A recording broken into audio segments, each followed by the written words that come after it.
Hi, everybody. My name's Jason. Good. I'm Jaden. I'm Eli. And we are the Yahuwah and the Torah YouTube channel, also Rumble. You also find us on Odyssey. And we are very happy that you guys are with us. We are very happy that you guys are seeking the laws, statutes, and commandments of our Creator. We are the family that believes that the laws, statutes, and commandments, which is called the Torah, are found in the first 5 books of Scriptures. Now, I say it like the Torah because as I was talking to a whole bunch of Jehovah's Witnesses and I told them about the Torah, they look at me with questions in their eyes and they go, the what? And I'm like, the Torah, the first 5 books of the Scriptures. Now, when you study these, when you read them, when you write them on your heart, on your soul, when your family, then your entire life is changed. The way you live, the way you operate, the way you breathe, everything changes. It's called becoming in covenant with our Creator. When you are in covenant with our Creator, it means that the first 5 books of Scriptures are everything to you. Now, that doesn't take away our need for our Messiah. It does not take away the need that our King has come and has walked the Torah perfectly and has said there will not be one jot or tittle of the Torah that will be gone until heaven and earth pass away. So by his own words, the Torah has not been abolished. It has not been taken away. It has been what is sustaining us and what is keeping us. And when you guys fall into Torah, everything in your life will be different. It will change and it will be something amazing. Because life without the Torah isn't life. There isn't a real life there. And so we are the people who are constantly trying to remind everybody out there that the laws are all for us and it is a blessing. And with them, they also bring blessings, but without them, they bring curses. And so you either have blessings you can have if you want to keep them, or you have curses that will come into your life if you don't. Okay, now, this is Yah Scriptures. This is the greatest English translation of Scriptures that has ever been available. And we are being tested as a family, getting this in and out, and we are going to get this in. I do not believe that we will turn away from this. We had problems, first of all, finding our vendor or a guy who will print this. We made it through all of this. We got through it. And then we just found out that we are, the family that we were going to have ship in the States is not going to be able to ship in the States. And so since we are not in the States, that leads us into a problem. And so we are looking, and we do have a solution. I believe that we have a solution, but we are still looking for that right family that is looking to serve Yah. And if we cannot find that right family, we are going to continue on in a different way. But if you are a family that has a little extra storage space, you have a little bit of extra time, and you are willing to ship Scriptures to Yah's people and to his brothers and sisters in chains, all the babies that we have in chains in the prison, that's who we're trying to get this to. If you have time and you're willing to be a part of this, then please email in and we will discuss and talk with you. There's no cost out of this other than time that it takes to help facilitate this. And time is very, very precious, and time is something that we really, really appreciate. So if you guys are those people that want to make a difference in this world and help us get these Scriptures out, we are looking for you. So guys, please email me at jboss008@gmail.com. If you have space, if you have the ability, and if you are interested in helping the people of Yah receive these Scriptures. If you guys would like the free download is right here. It's absolutely free of charge. There's 2 downloads, the Apocrypha and the regular 66 book, which is at the top. Everything we have is completely free. eSword is available for free of charge. The Google app is coming along very nicely. It does need a little bit more money to make that one work, though, but it will be free of charge when that is out. And if you guys would like to purchase any of these books, 100% of the proceeds goes into getting these prisoners these books. These are all from Amazon. These are all available right now. These are really good books to have in your library. And this is what we're trying to bring in the 103 book. But if you would like the smaller versions, here they are right now. Gentlemen, how are you? Good. Everyone alive? Yep. We had a major thing happen in this house yesterday. Something that we're still not over. We're still not recovered from. Miss Nicole still is very, very sad about this. She was in bed almost crying. She wasn't crying. I don't know if she was or not. She might have been. But it wasn't good. And Boss Clan finally got rid of the cows yesterday after how many years down here? 9? I mean, we had cows for 9 years, right? Almost. Started in 2016, so 8. 8 years we had cows, and we have had so many hopes and so many dreams, and we spent so long with the cows.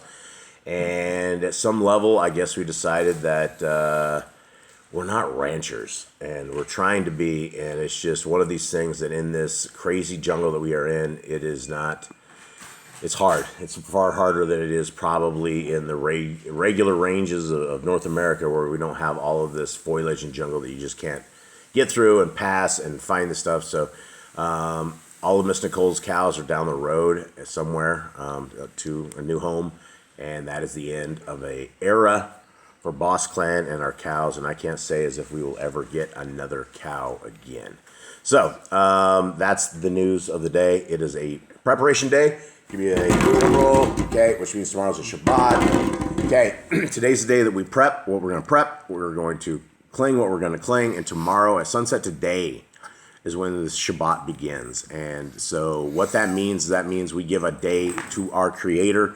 100% of the day. We have a live stream with you guys tomorrow. If you guys want to hang with us, we are reading in the book of Exodus, and we have a delightful reading. It is very, very fun hanging out with all of our people, all of our family that we have out there. And so if you guys would like to join us tomorrow, we would be happy to have you. And most of it is about the live chat. We really sit there and talk a lot on the live chat. We read a little bit, but for the most part, we talk to everybody and see how things are rolling. Okay, who can guide me to chapter 15 and before what we did? Well, does anyone remember? Kate, you're out cold. Yeah, Eli has no Bible. So we know we have SHEMU'EL. This is the book of SHEMU'EL, and we have Shaul, who was appointed king. He was chosen by Yah to rule over his people, and he went and did good things. He went to war. He followed Yah's word. He obeyed, and then he started disobeying. He went down and did a sacrifice, and was waiting for SHEMU'EL, angered SHEMU'EL and Yahuwah, and then he went to war again. His son Jonathan broke his vow, and Jonathan didn't know about the vow, so everyone didn't want to put him to death because Jonathan did great in the war. And then I told them to decimate this entire place, leave nothing left alive, and they left a whole bunch of things alive. They took a whole bunch of stuff back, and they disobeyed again. And Shaul didn't stop them, so SHEMU'EL told him that Yah has taken the reign away from him, and that he will not, his generation will not be king, and that he will be the last of his bloodline to be king. Yeah, and the last chapter was a King Agag getting hacked to pieces by SHEMU'EL. Because Shaul left him alive when he was supposed to kill him. Yep, and so SHEMU'EL did the job of Shaul. Okay, so here we are, 16, for Samuel.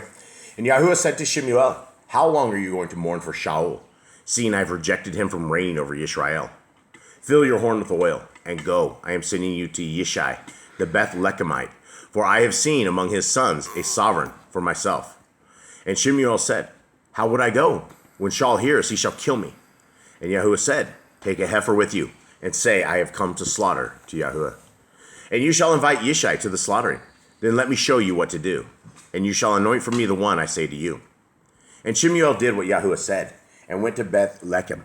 And the elders of the town trembled at his coming, and said, do you come in peace? So it's crazy that SHEMU'EL is still, he talks directly to Yah. He talks directly to Yah, and he's like, he's afraid of Shaul killing him, right?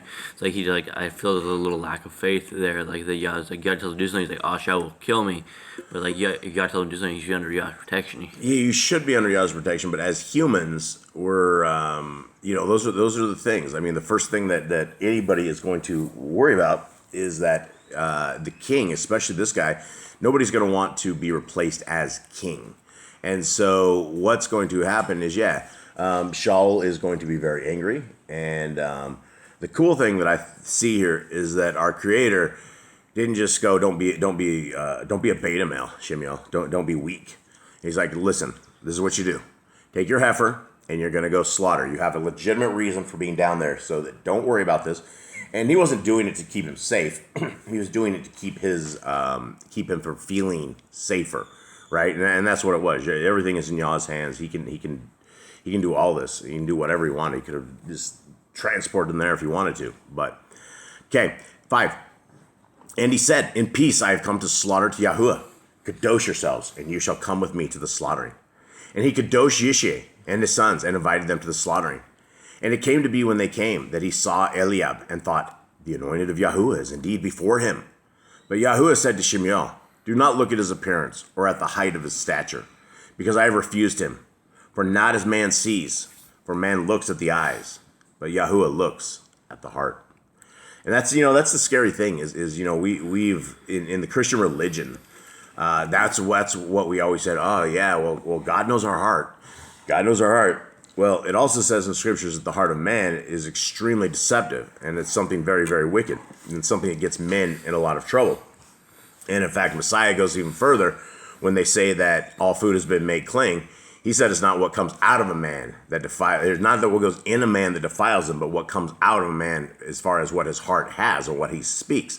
And so this is very important that Yah judges things that we will never ever be able to judge people with. We will never be able to look at a man and be able to judge him properly because we do not know him. We do not know his heart. 8. Then Yishai called Abinadab and made him pass before SHEMU'EL. And he said, "Neither has Yahuwah chosen this one." Next, Yishai made Shammah pass by. And he said, "Neither has Yahuwah chosen this one." And Yishai made 7 of his sons pass before SHEMU'EL. And SHEMU'EL said to Yishai, "Yahuwah has not chosen these." And SHEMU'EL said to Yishai, "Are these all the young men?" And he said, "There remains yet the youngest. And see, he is tending the sheep." And SHEMU'EL said to Yishai, "Bring him, send and bring him, for we do not turn around till he comes here." And he sent and brought him in, and he was tanned, with bright eyes, and good looking. And Yahuwah said, "Arise, anoint him, for this is the one." Do we have any other scriptures, anything that talks about somebody being tanned or being colored, have like a little sun on their skin? I don't think so. I don't remember that anywhere in scriptures that talks about it. That means he's whiter? It means he was white, and then he was tanned, right? He had a little sun on him. I don't know if you do. I don't know if you're brown or black. I don't think I've talked to those who are, and some guys tell me that the dark colored skin, they don't get sunburn. But other guys say, "You do, we burn just like everybody else." So I don't know what the story is of that. But what we do know is that I believe he was whitish and he had a little tan, because I don't know if you would see a tan on dark colored skinned people. It looks the same thing. But I'm colorblind. What do I know? Okay. And he sent and brought him in. And he was tanned and with bright eyes, good looking. And Yahuwah said, "Arise, anoint him, for this is the one." And SHEMU'EL took the horn of oil and anointed him in the midst of his brothers. And the Ruach of Yahuwah came upon David from that day and onwards.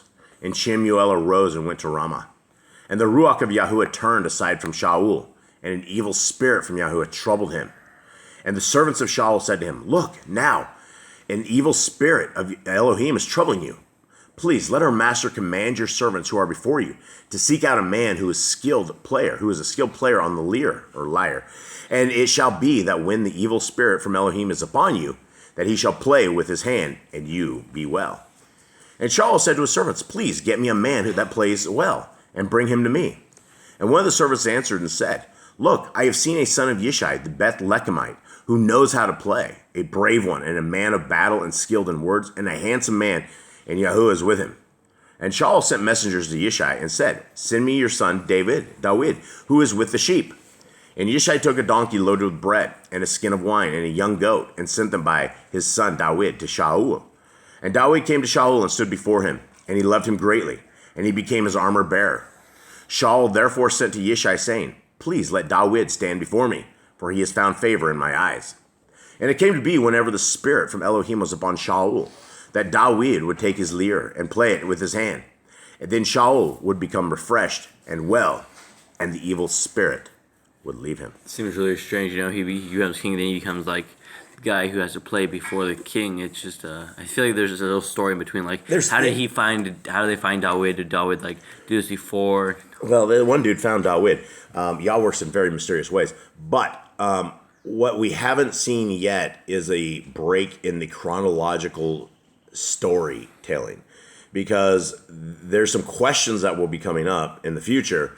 Because at this point right here, King Shaul invited David in. Right, he's sitting with him, and when the evil spirits take on Shaul, he knows David, right? To play music, you would probably have to be in the same room. He's probably not going to be somewhere far away. He's going to be somewhere near.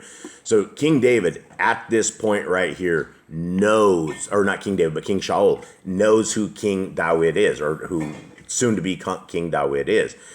Further on, there's a weirdness in these stories where he doesn't know who King David is.